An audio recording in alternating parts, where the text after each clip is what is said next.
I got ejected from the boat.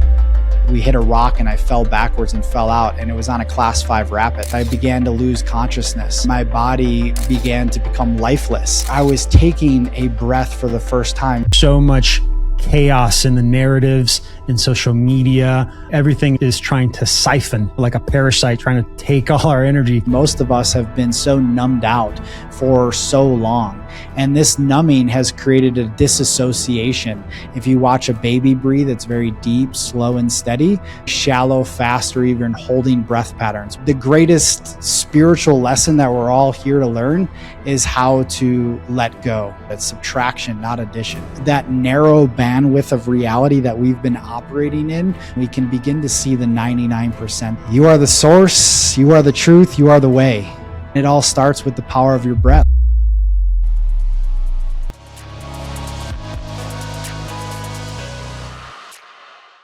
Christopher August. All right, man. I appreciate you making the time and effort and sharing your energy here with me and my audience. I really appreciate that.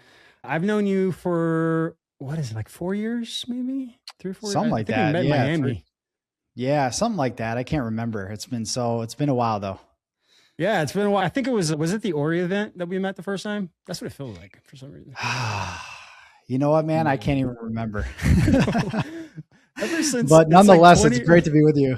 2020 hit and we just went into another dimension. Honestly, that's what I feel like every day.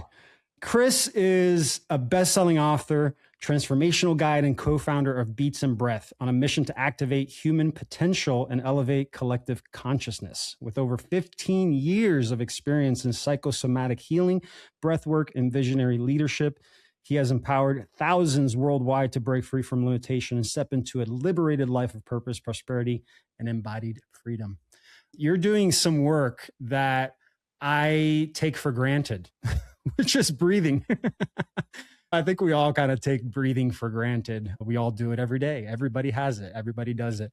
But you teach intentional breathing, conscious breathing. So I want to, before we get into all that, I want to know more about you and your journey. So share a little bit about your journey to this point. What brought you to want to do this kind of practice? What was your red pill moment that you're like, nah, I'm going to start breathing deeper? Yeah, it's such an interesting question because I feel like there's been so many red pill moments that have ultimately acted as catalysts or initiations along the path, right? And I know you know this very well with your own journey and the different dark nights that we go through, the different experiences that we navigate that all bring us into a deeper level of awareness of ourselves and who we are beneath what we've been told, what society tells us, all of the programming, conditioning, indoctrination, all of that. And this journey is just an unfoldment over time that takes us within ourselves. And for me, there was a couple very key moments that really led me into the path that I'm walking today. And one of those moments, which was by far perhaps the greatest, aside from the second one I'll share, is leaving the corporate world, a steady, secure job, having a master's degree, working at the top of the ladder, and leaving that behind to pursue a calling. And perhaps some may call that a soul calling. And that calling took me halfway across the world to Tanzania, Africa, where I lived and worked in a rural village for 2 years of my life as a business and health volunteer. And so those moments of being and living amongst tribe and community of people that, again, were living very primitively off of the land, learning how to tend to a fire, to cook over a fire, how to go and fetch water, no modern amenities, no electricity, none of that. So living in those conditions really humbled me and brought me back to what you could call our roots. And it was during that time where I had nothing but time and space aside from the work that I was doing to be able to contemplate and to go within myself, to write, to read, and to really discover what was truly at the core of my being. What was it, my purpose and my mission here on earth? Because for so long, I followed that same system of indoctrination, of going to school, of getting the job, of doing the thing that we're all told that is the safe secure way, right? The American dream, which I came to find out is all bullshit. And that it really led me to seek something much deeper. And it was through that experience, about a year in, I was whitewater rafting on the Zambezi River in Zambia, Zimbabwe. And this is only my second time whitewater rafting. Really had no business being on probably one of the most treacherous rivers in the world, but there was that adrenaline in me. And about halfway through the rafting trip, I got ejected from the boat. We hit a rock and I fell backwards and fell out, and it was on a class 5 rapid. And I ended up riding that entire rapid down through a very, let's call it, very tumultuous situation where I was being sucked under, being brought up, breathing in for a moment, taking in water, going back under. And this felt like an eternity. And however long that was, halfway through that experience, I began to lose consciousness and my body began to become lifeless.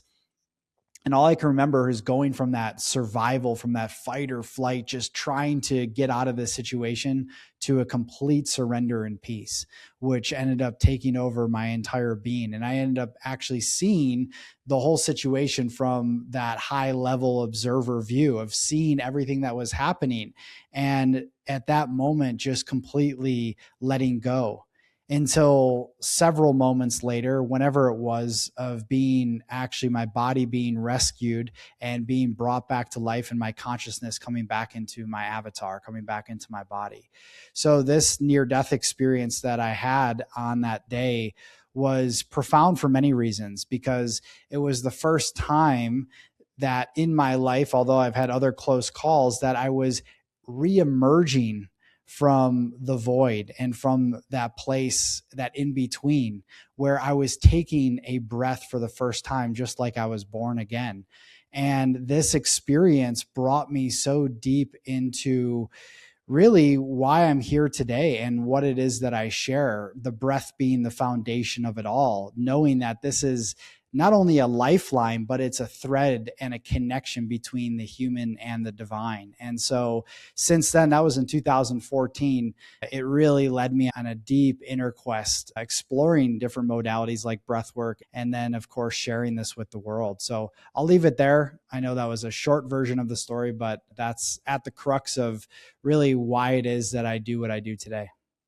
Well, I think what you shared there that was really important that I caught on to is you experience the lack side of something. And then like that massive extreme spectrum side of lack of that specific thing that gives life.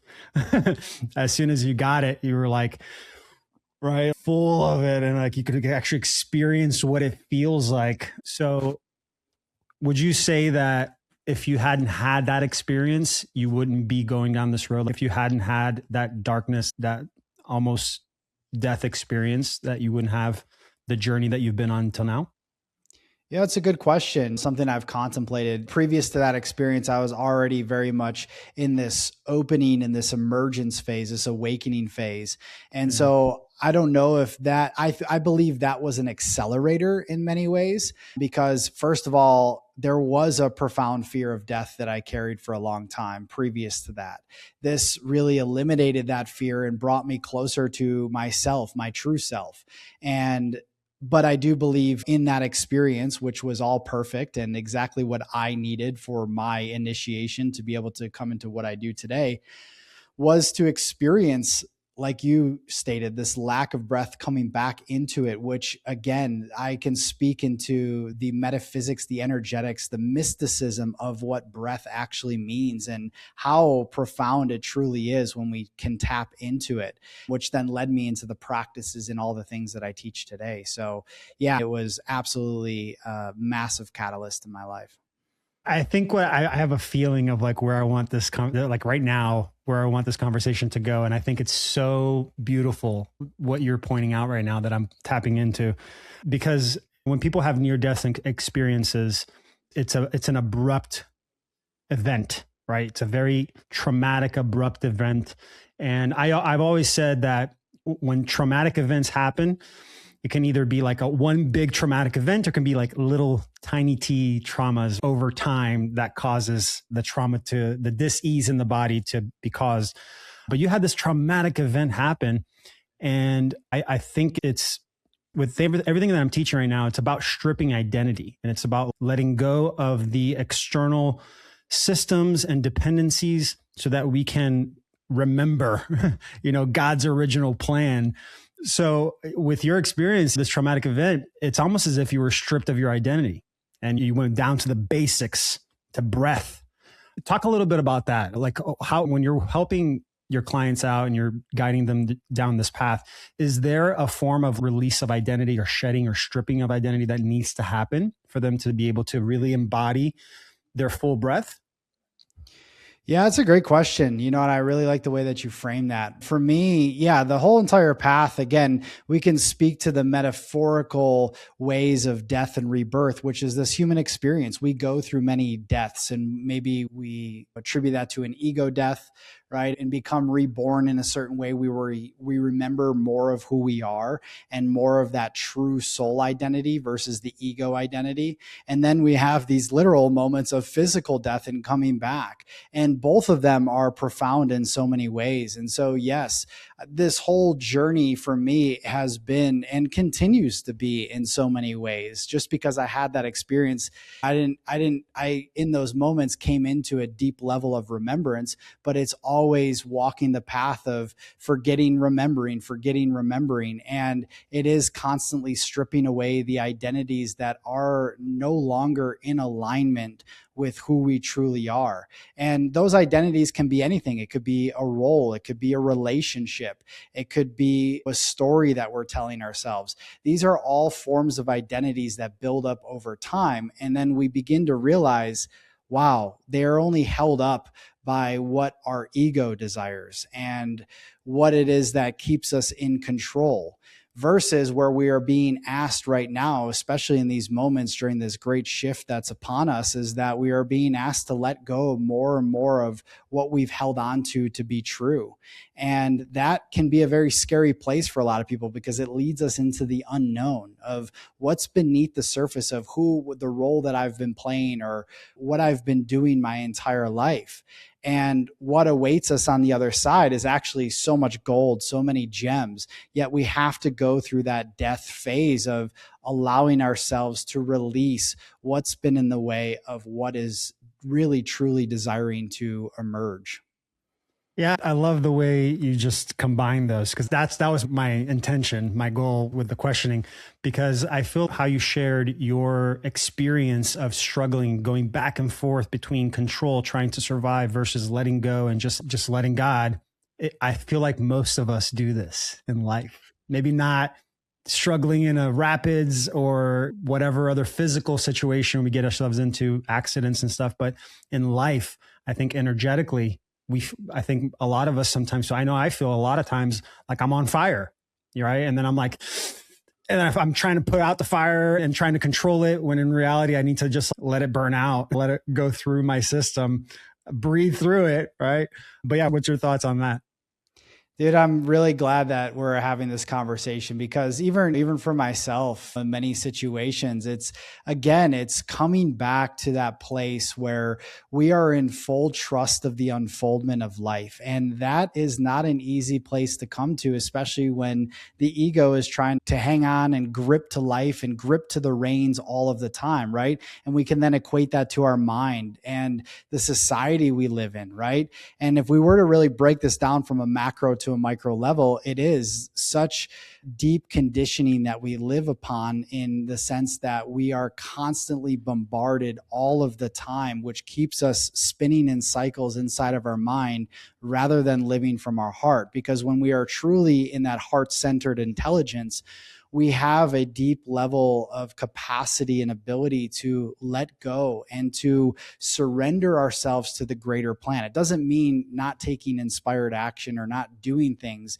It's more so reversing the roles, because we have been so much really indoctrinated in the doing rather than coming first and foremost into the being. And this is also a conversation into the distortion that has really swept through this planet. And the distortion being that we have the roles inverted, where the feminine principle, the feminine energy of life, which governs the creation, right? Which governs the birth of universes and this life itself, has been completely oppressed within ourselves. And I'm not speaking to men or women. I'm speaking to the general principles of the masculine and feminine. And therefore, we've seen the rise of the shadow masculine, the unintegrated, the wounded masculine that has been in this perpetual state of control, of force, of chasing, striving, destruction, degradation, all of the things that we've seen happening on this planet. And of course, within ourselves, this inner conflict that we're faced with. So right now, I believe we're all being invited to surrender deeper and allow that feminine principle to rise within us and allow us to come into a deeper level of allowance, receptivity, openness, beingness, so that we can create the structures, we can lead from a place of integrity, from a place of presence, from a place of safety. So there is so many deep layers to this conversation, but all in all, I do believe the greatest spiritual lesson that we're all here to learn is how to let go. Because essentially that is the theme of our entire life, of letting go of beliefs, stories, identities, and ultimately letting go of this physical avatar at the end of this life. So it's a deep lesson, and one that I continue to learn myself in so many profound ways. Yeah, it's better. It's like doing by becoming. There it is. I get it. I grew up in Pentecostal church most of my life, and I had the idea of what it meant to be a Christian and to be in that religion. Now it's like, I understand it's about becoming. It's like, you got to become the practice, right? Become the relationship. What would you say, before I go into my next little part here, what would you say is your main why? What's the why inside you that keeps you waking up every morning and talking about this kind of stuff? Honestly, this is something that I've continuously come back to, right? And I believe it's so important to center ourselves around a core reason for being, a core why. And again, why do I teach the things that I do? Why do I facilitate breath? Why do I teach self-mastery? Why do I do all of these things?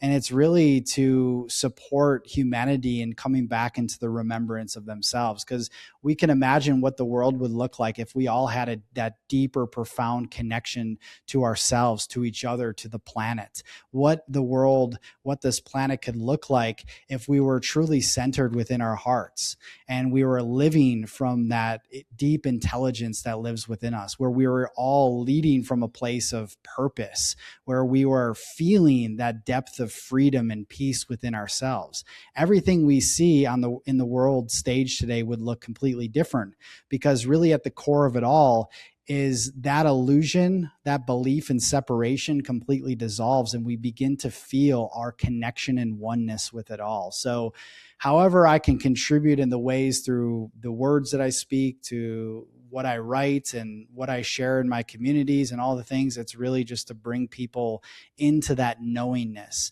And that's really why I love breath, because I can teach and share and all these things all day long, but I love giving people the felt, lived experience of what that connection actually is, where they can feel it within themselves, because words are one thing, but the feeling state is everything.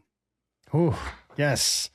So I want to go a little deeper into the practice and how it all kind of shifted, or at least transitioned or changed in the last 6 years because of the lockdowns and everything that happened in 2020. So I had my own experience with that whole thing, had a lot of censorship. I had a lot of pushback from a lot of people that were part of my life, just because it was so different than what I was normally speaking on.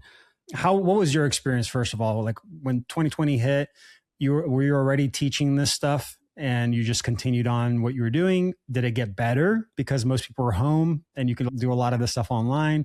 What was your experience with the lockdowns? Yeah, honestly, I have nothing but fond memories of that experience and that time. I had so many beautiful things happening. Whereas, yeah, I already had started my business and all the things that I was doing previous to 2020. And this was just an accelerator for me in many ways. Fortunately, I was back in my hometown of Buffalo, New York. My son was born the year before that. And I had just a phenomenal community of people. I mean, literally almost every weekend we were doing breath work. We were hanging out at my friend's shala out in the countryside. And I'm talking like 40, 50 people at a time. So there this was in Buffalo, New York. Buffalo, New York. Wow. Yeah. New York. That's impressive. Yeah. Wow. The world around us was shut down. Everybody was locked in. And we were there creating community and exploring our gifts and sharing our gifts, right? Sometimes we would have men's circles, we'd have breathwork experiences, all of these things that were happening during this time, which allowed me to hone in deeper on my craft.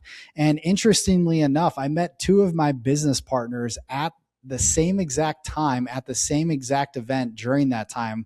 One, which became Beats and Breath, which is my app and wellness platform. Two is my elemental brotherhood and retreats. And so now during this time, not only I have community, I'm honing my craft, but then I meet my business partner. So for me, it was a time of flourishing and really in that amplification and acceleration process. Love it. I had a similar, I feel like the people that were willing to stand in their square of what they believed in, be integral with their speaking about that belief and didn't care what people think. It's like you were building, you were attracting people looking for community because of these, and I truly believe that the lockdowns and everything that happened was a way to segregate and divide and create as much division between us as possible. So it's like, we needed to do the exact opposite. We needed to 100%. Create the communities. So that's good to hear that you were on that same vein. Where were you? I was in LA. So I was in Palos Verdes in LA 2020. And then I haven't told anybody this story. I haven't even shared it on my podcast. I was out going for a run outside, middle of the day, probably like 10 a.m., 11 a.m. in the morning, something like that. And a cop stopped me with a mask on and this big overweight dude. I'm in the middle of like a jungle, basically, like just forest around me. And he stops me like, "Where's your mask?" And I'm like, "I'm outside running." Like I just stated the obvious. And he's like, "Oh, I got to give you a ticket." And then he reaches down to like grab his little thing to start writing me a ticket. And I saw the guy's overweight. He's got a mask on. So I just booked it. Just ran away because I was like, this is ridiculous. So it was like a month after that, Ashley and I decided to move and come to, so now we're in Arizona. We're in Scottsdale, Arizona now. Okay. Yeah. Which is so much easier here. So much easier. Yeah. You were in the thick of it there in the concrete jungle of LA and that happened. LA County. Yeah. The whole county was really locked down. You couldn't even go to the beach. I remember we were they wouldn't even let us drive to where you could park to go to the beach. So absurd.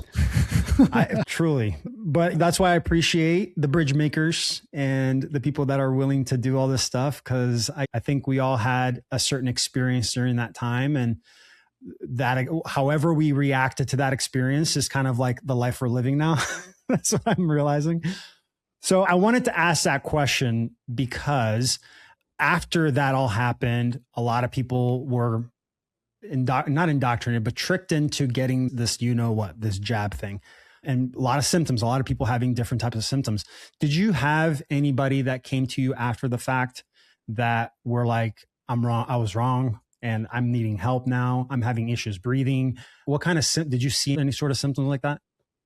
Honestly, most of the people that were in my community at the time were very much of the same stance of like, sovereignty and bodily autonomy. However, like, people outside of my sphere of community, there were people that were in my family structure in my life that had some pretty serious experiences of one, blood clots, another having heart issues. So it was very apparent right away within just months, and having deeper conversations with those people. And interestingly enough, a few of them changing their stance and seeing the bigger picture here, right? Because it's so easy, especially for us who and the people, I should say, that were daily news watchers, people that were just so indoctrinated in the system, it created a lot of fear. And I have compassion for those that got sucked into that, because the fear was real. And really, that was the true virus. Sure, it was this physical thing and what was being shared and shown on TV and all of that. But beyond all of it was to create more fear. And as you mentioned, division and so forth. And so I've seen a few people wake up from the trance and to see it for what it is, which is actually such a beautiful thing. But for me, like, sharing my truth and sharing my stance on it all, I think is important. At the end of the day, I know whoever is meant to evolve through this and awaken through this is going to, right? And that's their soul's path and journey. And I respect that. And I respect those that decide that this is not their time, and that's okay too. But I'm not here to wake everybody up. I'm just here to bring awareness and what I feel to be this level of truth and discernment to the table. Love it. I love it. We're going to go back into that a little bit later on, like solutions and things. So if you were someone that received the jab, I got to be careful with AI. AI is listening. Make sure I say the right words. But if you have gone through that, we'll talk about that, because I know it has to do with like circulation and clotting. And I know breathing, at least from my research in the recent years, I've learned that the heart is a toroidal, it's a vortex, right? And the lungs is actually the pump. So we'll go back to that. We'll go back to that science. But I want to, before I get into that, I want to dive a little deeper into the things that you are teaching and the type of structure that you created. So you've talked about gene keys. Like, I've done human design, I've done astrology stuff. I've never heard of gene keys. So I want to get a little bit more information on gene keys, what it is and why it's important. Yeah. So regarding gene keys, which again is such a deep topic within itself, any of these we can explore in a lot of detail, but to really simplify it and to make it digestible for anybody listening that maybe doesn't know much about the gene keys. The gene keys is a system of transformation, a set of wisdom teachings that were developed and created by Richard Rudd, who happens to be one of my greatest teachers and mentors. And this system arrived within the collective field maybe 15, 16 years ago. And I discovered it about 10 years ago. And similar to human design, where a lot of people I'm sure listening to this have heard of human design, they may even know their profile, their strategy type, who they are from that perspective. It does combine, again, the gene keys combines, like human design, astrology and the wisdom of the Chinese I Ching, which is an ancient text, and for self-understanding and self-realization. And it combines and contains these 64 archetypes. In human design, they are called the gates. In the gene keys, they're called the keys. Now, really, what your profile is essentially your soul's blueprint, what it is that you came here to learn, to master, and how it is you're designed to evolve in this lifetime, how it is you're designed to serve and share your medicine, your gifts with the world. And the premise of the gene keys is essentially to transform your shadows, and your shadows being your unconscious states of victimization, of fear that live within you, into your gifts. So if you get your gene keys profile, you would see that there's 3 frequencies to every different sphere that's in your profile. The gene key has a shadow frequency, a gift frequency, and a Siddhi frequency, Siddhi, which is a Sanskrit term for your highest potential or highest state of enlightenment. So basically, it's a framework for us to work within to understand more of who we are and why we're here. That is the depth of the teachings, and it's all done through contemplation.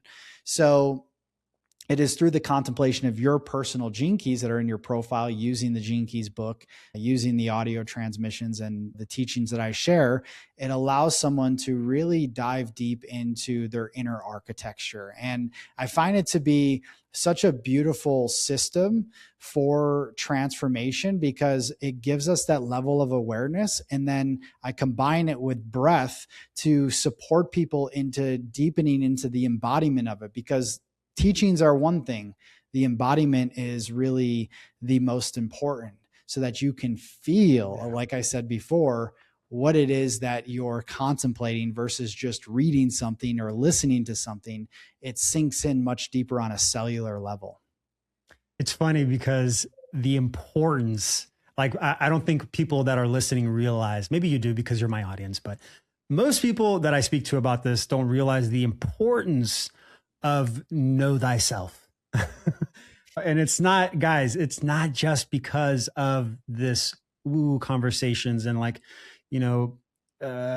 increasing the cellular frequency of your body and getting your soul aligned. That's all very, very important. But practically speaking, in law, the difference between functioning in legislation versus functioning in the private sector as a sovereign being, you need to know thyself. You need to go through that shedding and letting go. So it's such an important journey, and it's such an important thing that we must all start looking at, or at least start to be curious about. Is there a difference? So if I'm hearing this correctly, the gene keys is to show you your current layered state, or is it showing you your original design? So is it to help guide me to, answer that first. Yeah.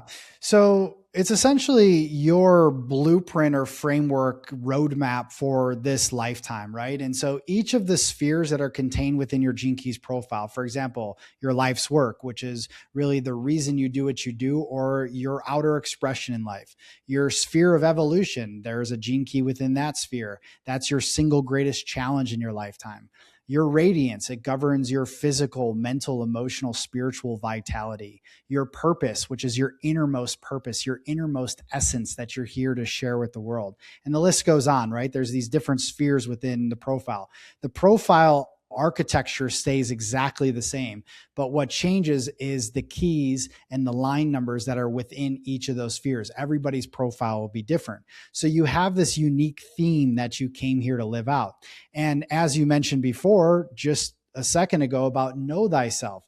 The purpose, the intention of this entire journey is to come into that deeper understanding of oneself. Because once you do that, you begin to see that everything that's happening outside of yourself, the relationships that you're in, the family you chose, the experiences you've had, all of that is informed from what's happening within oneself. So when we understand what's happening on those deeper levels, on the shadow levels, we can see that it's all perfect, that we receive the exact lessons that we needed for our soul to evolve.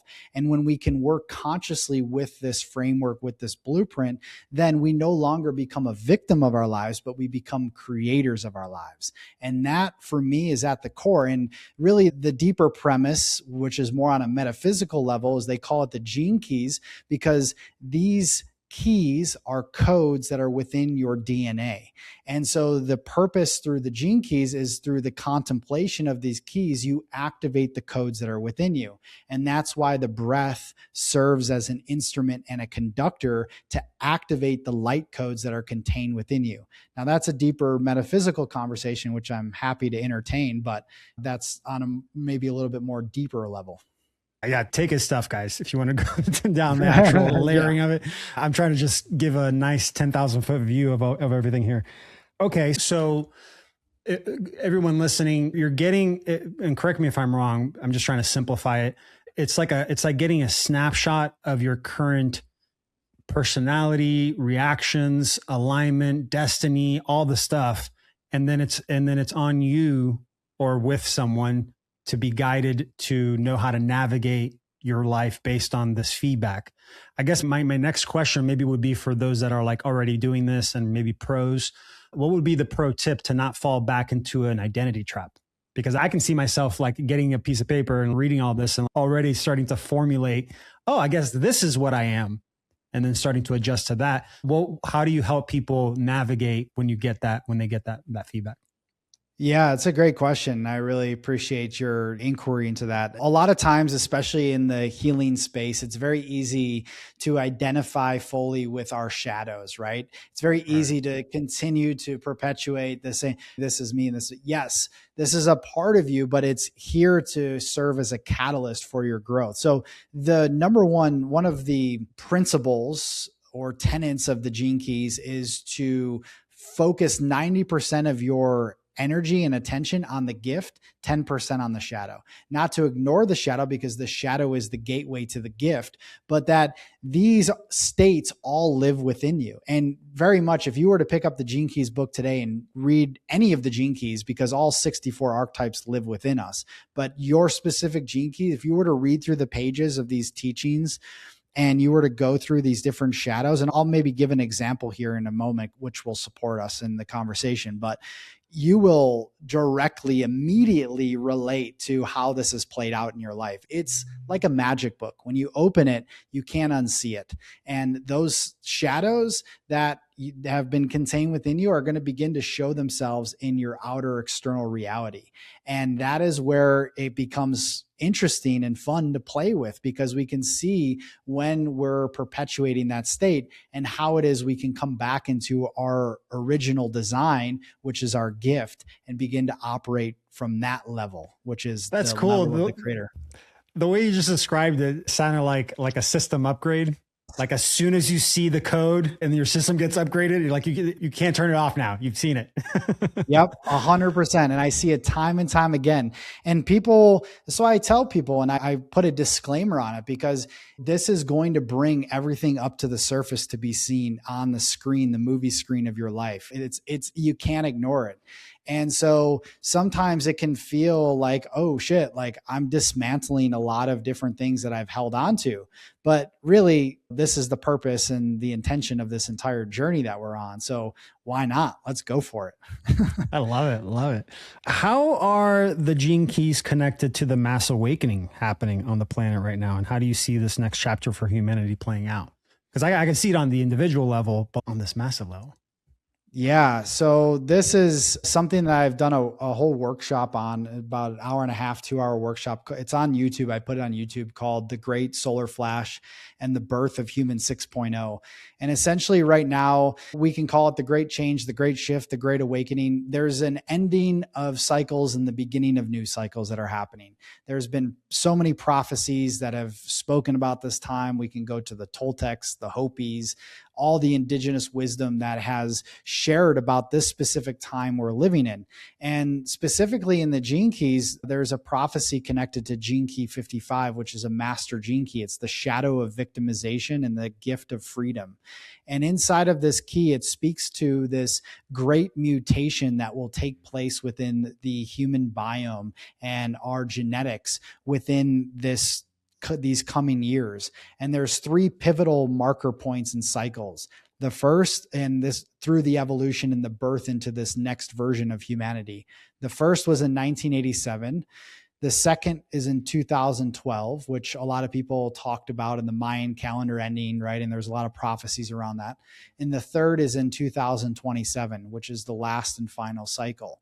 And so over the coming years, perhaps decades, there will be this involution process where there will be a mutation of the solar plexus. And what is the solar plexus? It governs our power. It's our inner sun. It's our inner solar energy. And if everything is within, right, and everything without is a reflection of what's within, then naturally, whereas a lot of people talking about what's happening with the sun and the different photonic frequencies and light that it's putting off to create these changes, well, that's first happening within ourselves. And so what that all looks like, we don't fully know. But all I know is that we're going through a somewhat of a dissolution process right now, where the light is so strong and it's shining on all of our shadows. So all of the wounds, emotions, trauma that we've repressed individually and collectively are all being exposed. Anything that's been lying dormant in secrecy, anything that has been, and we're seeing this on a collective level, anything that's been disowned, rejected, hidden within ourselves and within the collective is all naturally, it has to be exposed, because that's the law and how this evolution is taking place. So it's a very confrontational process in many ways. And it's all a part of us stepping into this new version of humanity that we've never seen before. Dude, I got goosebumps when you said I was getting goosebumps the whole It's time deep, when you're bro. saying that. Well, because you're explaining it in a way that it's allowing me to connect dots. And I always appreciate that when I do these interviews, just because what you're saying is, again, I agree with you. As above, so below above. What's happening on the inside happens on the outside. I agree. As humanity's cellular speed increases, right? The speed of the cellular spin gets faster and faster. It's like we get less dense, more light. But I never thought about that affecting, because I've heard also that the sun has dimmed and the sky's not as blue, the sun is not as yellow as it used to be. And I'm wondering if energetically there was a densing of humanity to maybe 2012. And then because that's what I felt since 2012. It's like we've been like getting pulled out of this darkness. So much light has come in since then. So I love the way you just described it, because it's like, what comes first, the chicken or the egg? And he's like, ooh, in this situation, the egg, I guess you can call it, the internal work, and then that will change the external. Wow. I'm still processing what you just said. If I can bring it to just one more layer here, which I think is an important layer to bring it to. So a lot of these prophecies also shared that there would be the death of the fifth son and the birth of the sixth son, which is connected to the fifth version of humanity upgrading to the sixth version of humanity. So the sun and us have this symbiotic relationship that's happening all at once. And the biggest question I've had through these theories, which I've questioned for over a decade, is would this be a mass event that we would all experience at once, or would it be a singular individual event depending upon our level of consciousness at that point? And then our reality would completely shift, where it's not like like a lot of people in the spiritual community, they glamorize it to, we're vibrating out of this reality and we're ascending. But ascension is essentially just ascending within ourselves to a new level of consciousness. And it's almost like looking through a glass wall. You know that Jim is over there, but he's living a completely different reality than you're living. And your reality and lens in which you see everything is completely shifted. And so there's a very interesting dialogue and even question here, an inquiry into how that will transpire. But what I perceive and what I've seen in meditations is everything is happening in waves. So there's groupings of people that will experience the first wave. There will be a second wave, a third wave, etc. Right? And really, in the biggest thing that we're going to see over these coming years is what people have said is the bifurcation process, or a timeline split, where those that are on the path of service, of light, of love, is going to walk in that direction. The other is going to be perhaps maybe more technocratic, cybernetic, connected to the grid type of path of separation type of state. And we get to make the choice. What do we choose? Right. And it's through those choices that this process will then continue to expand. So that's my last little take on it. You said it in the same vein of what I say. I just say it a little differently, but I agree with you. I've been saying it to people over the last 4 or 5 years that I feel that right now you have there is a segregation happening, but it's based on perspective, on awareness, on relationship. And you have one group becoming more and more dense. Plug me in, daddy, and just becoming a part of the matrix. And then you have those that are like, I'm out. I don't want to do anything to do with this. I want to go back to being an organic, living, breathing body. And so what's happening is you're creating less density. You're shedding. It's like letting go. It's coffee enemas. It's all the things to really detox yourself out. So I've had the theory that like when you do that, your body gets lighter and your cells will start to go at a faster pace, faster frequency. And what happens when you see a car going by really fast over and over, it kind of blurs out, right? Disappears. It becomes almost invisible. So I had the theory that, we're going to get to a day where we'll be able to see them more dense, but they won't be able to see us. We'll literally be invisible to them, and it'll be fine because we are compassionate. We understand where they're at. They can't see us anyway. We're good to go. So Dude, how you love describe that. it.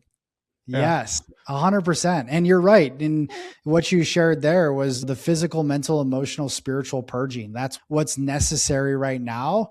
And during this time, especially all of us that are doing these things within ourselves. And there's even fear mongering a lot in the sort of spiritual community, in the sense that time's ticking and we need to meet it by this level. But it's like, we're all evolving. Right. And that's the nature of life. And the purpose of it all is we're all evolving, and we're all happening in our own timing and rhythm. And it's all perfect. There's nobody that's in wrong time. As long as you are orientating yourself to improving and getting better and sharing and serving from that place of light, that's all that matters. And we're all in this together. And I do see how this will transpire. And this is a big part of what I'm building behind the scenes, which I haven't talked about too much publicly, is that I'm building a blueprint and framework for a livable community and healing sanctuary. And I know a lot of people have this vision, and I've spoken to a lot of people, but really into the nitty gritty of what this could look like from a grassroots level, because I believe all of this is then going to transpire into these different community hubs around the world, where we're all living in this sovereign way versus being connected in these cities and these grids. It's going to be necessary at a point very much in the near future. Oh man, I actually haven't. I want to share something with you too that I haven't shared at all with anyone. So all y'all listening, this is the first time I'm talking about this. But so I have a lot of friends that are doing that. And I appreciate you sharing that you're going to be one of them. I'm going to pull you into these conversations, but I'm building the facilitator, the digital facilitator for those pieces of land, like for those communities. So I'm building like alternative Zooms, alternative payment processing, everything alternative, private. I'm spending a lot of money on this to make it happen, but I'm working with like Alec, all the different leaders that are building bridges to create something, essentially an alternative guardrails for a monetary system, and be able to transact and relate to each other in a different way. So, beautiful, dude. That's a necessary piece to it all. So absolutely want to entertain that conversation. Yeah, we'll get to that for sure. For sure. Man, I love this conversation. This is great because it's perfectly on the vein of I think the biggest theme issue that I've seen with most, which is like just getting into their bodies, just getting grounded back into their bodies. I feel like there's so much chaos in the narratives in social media. I mean, everything is trying to siphon, like a parasite trying to take all our energy. So with breath work, specifically around protection of self-energy, like of your own internal energy, is there a specific practice for that? Or is it just about just getting conscious breathing, like being intentional breathing? Yeah. And I really appreciate you mentioning that theme of coming back to the body, right? And starting on a simple level, because we've lived so much of our reality from the mind, and it's becoming embodied, meaning coming back into the body. It's a descension process back into feeling, back into the experience, the sensational experience of being alive, and creating that bridge and connection between our human avatar and our higher self, and the communication, the channels through that, because the body is actually deeply intelligent and wise.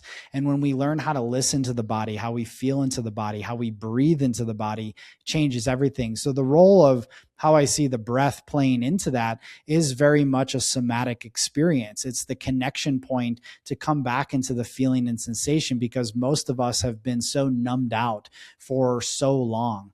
And this numbing has created a disassociation. And oftentimes that happens because of trauma, right? When we experience a traumatic event, what is activated? Our nervous system is activated into a sympathetic fight, flight, or freeze state. And we have become so used to living within that sympathetic state on a very chronic collective level. And that's where then the breathing shifts from, if you watch a baby breathe, it's very deep, slow, and steady, to very shallow, fast, or even holding breath patterns, which essentially then exacerbates the levels of anxiety that we all feel in this modern society. So why I love the breath is because it's the most accessible tool there is. Everybody, if you have a pair of lungs, can breathe.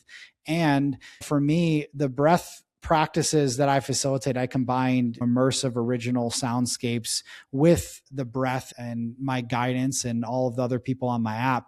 And really, yes, we have more what some may call transformational or holotropic breathing, which is the very much activation of that sympathetic energy, which is necessary at times to go deep. But what I really find to be the healing balm is getting people into the parasympathetic. And this is through more slowed down, rhythmic, intentional breathing. And this is where most people I find it's the medicine they need because they've been so activated for so long. And so when we slow everything down, what happens? We become clearer in our minds. We become more open in our hearts, and we become more present to what's happening. That narrow bandwidth of reality that we've been operating in, which is a very small tunnel and sliver, that perspective and vision begins to widen, and we can begin to see the 99% that's available to us, which is generally we're operating from a very limited perspective. But when we widen the scope, we begin to see it all, to feel it all. And our intuition, our inner guidance comes online. And that's where we become sovereign, self-sourced creators. And so, yes, the foundation of it all begins and ends with the breath, in my opinion. I agree 100%. It's such an important thing. Again, guys, breathing, we all do it, but when you do an intentional breath work, you're being intentional with the flow of the energy in your body, right? And then that's when you can start having fun with this technology by controlling this thing that we have. I've heard this before, and I don't know what your thoughts are though. I know a lot of people that do breath work, but then they also include or do it with plant medicine. I've done a lot of plant medicine. I've done a lot of breath work. And I've also realized that there's a lot of similarities, especially with breath work. There's a lot of things that we can do to activate some of the same feelings in our bodies that we do when we're high with different medicines. What's your thought on that? On using plant medicines as something on like a combination, or is it in place of, can you replace if you're trying to get away from certain plant medicines and you got trapped in it? Yeah, I've worked with and had the privilege and honor to work with a lot of really beautiful indigenous medicine men and women in different cultures throughout the world, and have experienced the depths of where plant medicine can take you. And it's oftentimes very deep and profound experiences I've had, whether it's working with ayahuasca, whether it's working with psilocybin, even cannabis. There's really incredible ways to be able to access the subconscious and the deeper layers of the psyche and ourselves and connect with our soul. And so I'm a proponent of plant medicine, where I find it to be sort of trendy and commercialized these days, in the sense of people trying to reach peak experiences and just chasing one high to the next. That's where I find it to be out of integrity, but everybody is on their own journey with it. But I truly believe, and I've experienced and felt, that breath work can be such an incredible tool for accessing these higher states of consciousness and awareness that plant medicine can get us to. Now, where the conversation comes into play of the combination of both, which is something that I do facilitate, whether it's working with mushrooms or it's working with cannabis specifically.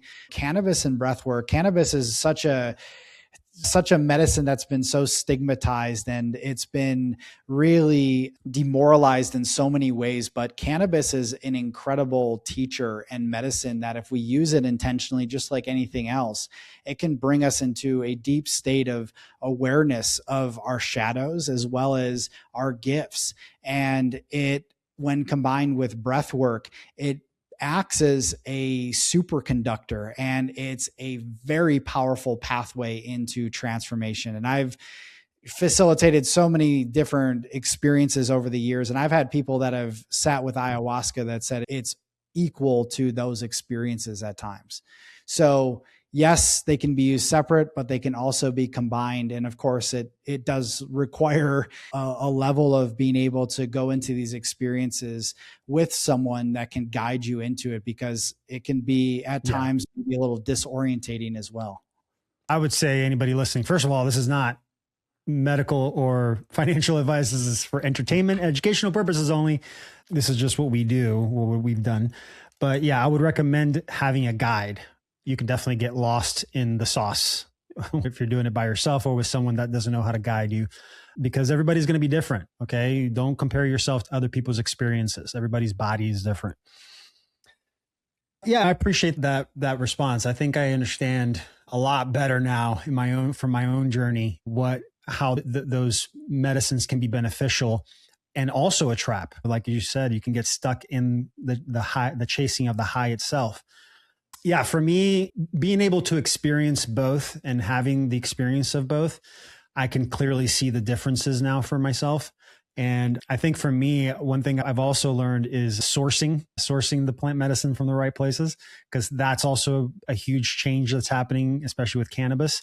Have you noticed that the cannabis that you get from the store now, after you burn it, there's this black goo that sticks around and it accumulates? I've never seen that before. Like I used to smoke 15 years ago. Yeah, there's definitely been a hijacking of the plant and the essence of the plant. And of course, sourcing is massive here and the intention that's going into it. Plants, you can talk to your plant and you can allow it to exponentially grow when you're speaking loving thoughts into it, even your water, right? Any of these things. So they all have consciousness that they're carrying. And so I believe we can use our own power of our word and magic to be able to transform some of the distortions. But yes, the whole entire industry in itself, that's another conversation, but it's definitely been hijacked in many ways. So sourcing, setting, working with someone that's truly embodied in this work, because there's a lot of charlatans out there. These are all very important things when we're considering going into the depths of ourselves in this way. Intention. I always tell people, like, all the tools around us, if you don't have a clear intention, you become the product. You get used. That's the same thing with cannabis too. And that's something that somebody told me one time, that she's a powerful teacher, but as soon as you abuse that relationship, she'll flip on you. She'll turn on you. Yeah. Well, the first time I heard that, I was like, I have my own stories of what that meant, but I could start feeling that. And I'm like, okay, that's a thing. Got to be aware of it. I know you have breath and beats. Is it called breath and beats? Right. Breath and beats. And breath. Beats and breath. And I've done that before. I've done a lot of sound baths. I've done a lot of combination practices like breath work with a cacao ceremony, and then they do a sound bath. So I know that there is an impact that sound has on the body, especially when you're like opening up like that with breath. So tell me a little bit about that. Why do you include sound into it? How does that help or hurt? I don't know.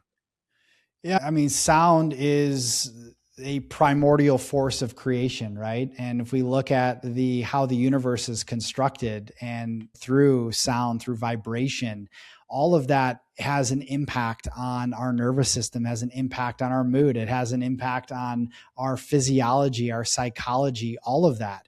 And so when you work with sound in an intentional way, and you bring awareness and consciousness to the sound that you're bringing through, whether it's the frequency it's composed in and what is happening within the different sonic layers that are created within those sounds, all of that matters. So what we do at Beats and Breath is we create original soundscapes that combine different genres and bringing sort of that hip factor to it, of bringing through trap and hip hop, rock, world music, shamanic music, and blending it into this unique genre that activates these different centers within ourselves, right? So we might have one that's real down tempo and trappy and give you that bass feel. That's really working with the root and the sacral and those lower centers of creation. Some might be really ethereal and up in the third eye, the crown area of our energetic centers. And each breath work that we create, not only is it the sound that's intentional, but it's the theme and the guidance that we're guiding people through. So all of it comes together when you combine breath and sound, and you do it in a way that's conscious and intentional, you can create profound transformation on a physical, mental, emotional, and spiritual level. And it's really a massive hack that we found, and how it is that we like to share. I've done a lot of that in the past. Does the type of music make a difference? Because I had a friend who does this, but he uses a lot of, I don't know what it's called, like grunge Okay. It's like it's just a very different, like heavy metal type stuff. And there's a difference in my body when I do it with him and his type of music. And then when I have another friend who's a female who has a very different type of music that she plays when she's doing the breath work there. So does the music make a difference? Oh, 100%. I think and I have an appreciation for all music, because what does music do? It moves emotion. What's emotion? Energy and motion. Yeah. So if you're listening to a style like heavy rock, that's going to move that lower center where there might be trapped anger, frustration, rage, which is great. It's an expression of that. Allow us to breathe through that and to feel that. If it's more soft, we're getting into the deeper layers of the heart, right? So yes, the music, the intention, all of it matters to create the experience for what it is that you're bringing someone through. Yeah. I have another friend who does beatboxing, who does like the with their mouth. Because I've practiced that in my past, but is it because he has really big lungs is it because he breathes really deep that he can do those different sounds with his breath? Yeah, I mean, breath work and the breath itself is an instrumental part of beatboxing. It's actually at the core of it all, to be able to hold and have the capacity to hold air, to breathe deep, to be able to make these sounds. It's all working with the breath. So it's very much interconnected for sure. Yeah, I wanted to show this video, but I don't know if I'm going to be able to share it. Let me see if I can. Yes, I can. I thought this was really cool. I wanted to share this. Here it goes. All right. I really am. It's not like you. The story. Say some different story. This time I'm mistaken. For you, I was breaking. Been wrong. Been down. Been to the bottom of every bottle. This words in my head. Are we having fun? Yeah. Yeah. Yeah. Yeah. No. Yeah. No. I just thought that was incredible. I wanted to show that because I was like, I've seen that before, how dude. How did he do that? It's wild. And it's funny enough, my business partner in Beats and Breath, Johnny, he's a beatboxer himself. So I'm very much around beatboxing all of the time. We've actually added some of it into our tracks as well. Oh, that's it. That is a skill, man. That is a skill. And I'm sure his lungs are like 50-gallon drums. For sure. For sure. So I want to go back. I know in the beginning of this conversation, I talked about if you received the jab, or what kind of remedies or what kind of things that you can do for yourself. Obviously, there's a lot of things out there. There's a lot of people talking about a lot of things. I would recommend listening to the podcast episode that I did with Dr. Ben Tapper. We do go a little deeper into that. He's a doctor and he's able to share his advice on things. So definitely listen to that episode. But I want to, let's say people are just starting to realize that they are having symptoms now and they're starting to see that for themselves. So is there anything that you can share that can help them in that journey? Like some initial steps that they can do at home? Like some breath work stuff or somatic work, anything like that? Yeah, I'm certainly not a doctor or an expert in these things. Really, the ways in which I work with people is more on that psycho-spiritual somatic level, knowing that in this case, of course, we're talking about one thing, fluid that entered your body. But on a deeper level, right above it all, any physical manifestations that we're having often result and come from a energetic imprint or something that is on a higher level and a higher plane, which then filters down into our physical experience.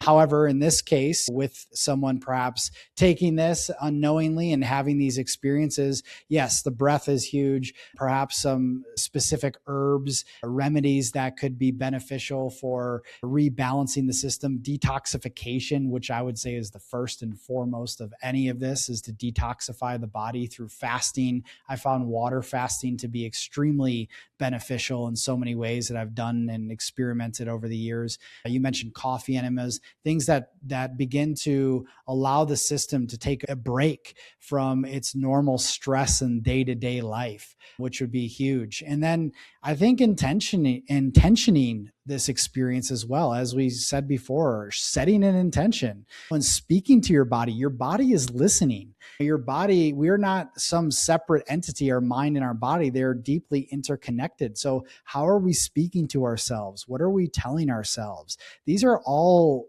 important parts of the equation that we often miss. We want to take the herb, we want to do the thing outside of us, but how are we speaking to ourselves inside of us? What are we doing on that level? And of course, yes, the breath being that great equalizer and balancer and bringing us back into that homeostasis, into that present state of awareness. And we can begin to decode all of the programs that have been running in the background for so long. So again, it's multifaceted, it's holistic in this way. There's many approaches, but just coming back to fundamentals, I think is more important than anything, because we have made healing and all of this stuff incredibly complex when really we need to come back to simplicity in many ways. I agree so wholeheartedly. The truth usually is the simplest explanation. And to me, the simplest explanation is go to the fundamentals. What air are you breathing? What water are you drinking? What are you putting on your skin? What food are you eating? And starting with the basics and seeing is this supporting my body or is this bringing destruction to my body? Is it making it harder for my body to heal? And then just start asking yourself those questions. That was really great, Christopher. I appreciate that. I think it's because back then on the news, I can't tell you how many times I saw them say, if you don't get the jab, you're going to die in 3 to 5 years. And here we are 6 years later. It's like, I have this feeling that there's a huge number of people that are, especially now, like in the last couple of years, really waking up to the narratives versus the truth and like what is right for them individually. So there are options, guys. If you were one to take the jab and you made that decision for yourself. I had a lot of family members who took it just because they wanted to travel. That was it. That was the only reason. It wasn't even for work. I know there was a lot of people out there that were forced for work, but just for traveling. So, and they're all now waking up to everything and going, man, that was a mistake. Shouldn't have done that. So we're here to support and create and have compassion. Okay. It's okay. You're where you're supposed to be. 100%. And I'm glad that you mentioned that. And there's one last piece of that conversation that I feel is important to mention is that your body wants to heal, right? So we have our own innate self-healing mechanism. So the things you mentioned, breathing right air, drinking the water, eating the right food, sunlight, sleep, all of the basics and fundamentals, this gives the body the supportive environment for it to do its thing, right? And everything comes down again to the interconnectedness of it all, which starts in our command center of our nervous system. So when we're working on the level of the nervous system and we're beginning to shift from this chronic sympathetic fight, flight, freeze state into a rest, digest state, we give our body the right conditions for it to do its thing. It's intelligent. It's wise. We don't have to add so many things. This is a game of subtraction in so many ways. And this is just equal to not only the healing, but our awakening journey. We're not adding more, we're subtracting more. We're letting all of the excess to be completely surrendered and dissolve to know more of who we are. That's what this whole game is about. It's subtraction, not addition. Oh, love that. Yes. That's really well said, because I think of it in terms of density. And it's like, the more you push into this thing, you're going to be more dense, and we got to do more of this. I've said this in the past, man, if the whole world just had one nice coffee enema, just one, we'd all be better off. Dude, it's so simple, but so good. And you feel so clear. I'm due for another one. I know, right? My feeling, and the first time I tried it, my feeling was like, I was holding on to poop that I didn't know I was holding on to. There's another layer of release that happens. Recommend at least researching, at least looking at it and taking a look. I want to talk a little bit about your services, your products, the things that you have created. I'm of the individual to support those building bridges and creating communities. I love that. And so I want to make sure we create a little time here so that you can get some people into your community. So share about, like, what is it? Like, what's your primary thing? What is it that you do? And how do you actually help people? Yeah. And coming back to the fundamentals, for me, it's all about building community. And I know you have your own community, which I'm really excited to support and to support what you're doing. And we all have our individual communities. And for me, that is what everybody's looking for. And of course, there's different themes and intentions in each of the communities that we host and hold and facilitate. And for me, all of my work at the core of it is self-mastery. It's coming back to know thyself and truly living in that law of correspondence, which is as within, so without. So when we begin to change our own inner state through these different practices, tools, modalities, then we could begin to live the lives that we desire, right? A lot of people, we go very much for the effect first and foremost. I want more money. I want more love. I want more happiness. We're chasing it on the outside when all of that exists already within us. So that state of abundance, that state of love, that state of happiness, these are all states of being, states of consciousness, states of feeling.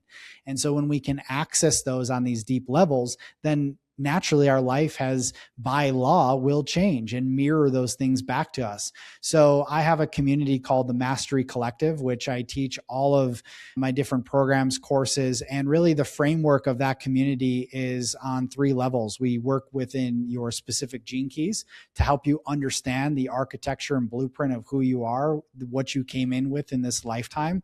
Then we take it deeper into the breath and begin to embody what is being shown to us through this framework, these wisdom teachings. And then we take it deeper from that and go into somatic coaching and integration to help people to really then take what they're learning and integrate it into their lives and be able to live in congruence, in alignment with their soul. So that's what I'm doing inside of the Mastery Collective. We have live calls. I have all my courses and teachings in there. People can join for free. And if they feel called to upgrade, they can upgrade and come into all of the live calls and all the different programs and courses. So that's one level. The second is my Beats and Breath app, which has I think 130 different guided breathwork sessions on there from 5 minutes to 60 minutes. I also have a breathwork facilitator training, people that want to go deeper into becoming facilitators of this work. And then last but not least, I also have my brotherhood, I have my retreats and all the different events that I do around the world. So pretty much all of that can be found on my website at christopheraugust.co. So whatever pathway that feels most relevant and resonant, then you can find it all there in one place. Love it. And also a brand new announcement. Chris and I, do you like Chris or Christopher? I didn't ask that in the beginning. I'm pretty informal, man. Right. Whatever works. Chris. All right. Chris and I have been talking about working together, creating some sort of partnership for the Academy and bringing in this work. I think it's so important work. I've been teaching the things that I've been teaching for the last 5 years now. And like I mentioned in the beginning, one of the main themes that I have issues with most students is just not feeling the confidence in their bodies that they are the value. You are the thing that gives everything meaning. That's very hard for most to really grasp and embody because we've been so indoctrinated for so long. But that is the journey. It's like re-internalizing self-worth and value. And your practice, these 3 pillars here around the gene keys, breath work, embodiment, and somatic coaching and integration, I feel like that's almost like an accelerator that's going to be very supportive to the hero's journey that I created. So those listening, Chris and I are going to be working on things together. Okay. That's going to be a part of this journey that you take. But please reach out to Chris. Take a look at his stuff. Look at his website, christopheraugust.co. And you're also on Instagram, right? But I think I just saw a post that you said that you're going to be more on YouTube and Substack. Yeah, I'm taking a little break right now from all the noise. I'll keep my profile up, but for the most part, my Substack and my YouTube, I've been growing my Substack a lot, and a platform I really like playing on, as well as YouTube and more long form content and teaching from that arc versus just all of the short form stuff that we're overwhelmed with these days. Literally, I still don't know how to keep up with the daily posting. I like the long form. So I have AI helping take the moments to put it on there, but I'm over it. Yeah. So I get it. Okay. So want to end this with one last question. Okay. I kind of like to put people on the spot here with this last question, but let's say you're in front of 1 million people. You have 2 minutes. They give you a microphone and they say, leave them with something. What do you leave them with? Powerful question. I love it. You are the source. You are the truth. You are the way. Some of us, all of us, have been so conditioned to look outside of ourselves for the savior, to be rescued, to find our source of power, happiness, worth, abundance, and so forth, when all of it has always existed within you, and that you can tap into that right now in this moment, then every moment forward, to remember the truth of who you are beyond the conditioning, the programming, the indoctrination. And it all starts with the power of your breath. So why don't we take 3 powerful deep breaths in and allow that remembrance to sink in just a little bit deeper. So just exhaling out all the remaining air and taking that breath in and letting it go.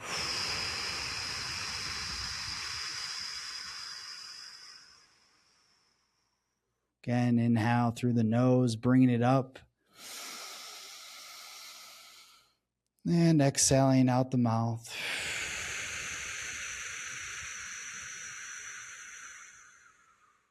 And inviting that truth into every cell of your body, breathing in. And full exhale, letting out all that's no longer in alignment.